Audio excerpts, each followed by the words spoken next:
ሰላም ሰላም ሰላም ዩቲዩብ እንዴት ናችሁ?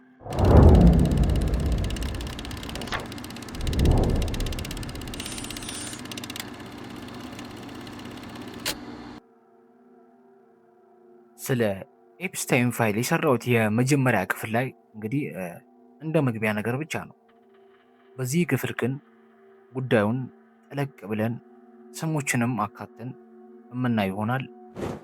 የኤፕስታይን ፋይል ስለ ወንጀሎች ብቻ አይደለም፣ ይልቁንም ስለ ኃይል ተጽዕኖና ሚስጥራዊነት እንጂ። ያም ሚስጥሩ ነበር ኤፕስታይን ለብዙ አስርተ ዓመታት ሳይነካ ስራውን እንዲሰራ ያደረገው። በፋይሎች ውስጥ ያሉ አንዳንድ ስሞች በጣም ታዋቂና እጅግ አስደንጋጭ ናቸው። ከፖለቲከኞችና የዓለም መሪዎቹ ስም ዝርዝር ውስጥ ብንመለከት የቀድሞ የአሜሪካው ፕሬዚዳንት ቢል ክሊንተን በበረራ መዝገቦችና ምስክርነት ውስጥ ስማቸው ሰፍሮ ይገኛል። ያኔም ስለ ኤፕስታይን ወንጀሎች ሲጠየቁ ምንም እንደማያውቁ ክደው ነበር።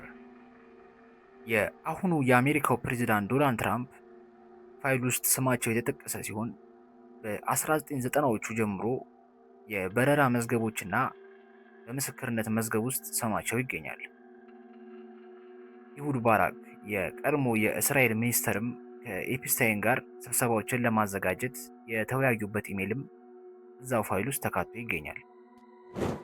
እንዲሁም የቀድሞ የኒው ሜክሲኮ ገዢ ቢል፣ የቀድሞ የዩኬ ካቢኔ ሚኒስተር ፒተር፣ የሩሲያ የውጭ ጉዳይ ሚኒስተር ሰርጌ እንዲሁም የቀድሞ የሲአይኤ ዳይሬክተር ዊሊያም ከብዙ በጥቂቶቹ ናቸው። እነዚህ እንግዲህ በደብዳቤ ደብተር ውስጥ ያሉ ተራ ስሞች ብቻ አይደሉም። ይልቁንም ፋይሎቹ ላይ ማን ምን እንዳደረገ፣ የት እንደሄደና ምን አይነት መረጃ እንደሚያውቅ በግልጽ የሚያሳዩ ነገሮችም ጭምር ነበሩ። ከቢሊዮነሮችና ከንግድ ሰዎች ስም ዝርዝር ውስጥ ብንመለከት ደግሞ የቪክቶሪያ ሴክሬት መስራች ሊስ ዋክስነር፣ የማይክሮሶፍት መስራች ቢል ጌትስ፣ የዓለማችን ቁጥር አንዱ ቢሊዮነር ኤለን መስክ እንዲሁም የጉግል መስራች ሰርጌይ እጅግ ጥቂቶቹ ናቸው። ከዚያ ሁሉ ይበልጥ የሚያስፈራውና የሚያስደነግጠው ደግሞ የታዋቂ ሰዎች ስም ዝርዝር ሲሆን ከዚያም ውስጥ ማይክል ጃክሰን እና ክሪስ ታከር ይገኙበታል። እነዚህ ስሞች በማህበራዊ አውዶች፣ ክስተቶችና የበረራ ማስታወሻዎች ውስጥ የተገኙ ቢሆኑም ሁሉም ወንጀለኛ ናቸው ማለት አይቻልም። ነገር ግን ስማቸው መገኘቱ ብቻ የኤፕስታይንን ዓለም አቀፍ ተደራሽነትና ግንኙነት በቀላሉ የሚያሳይ ማስረጃ ነው።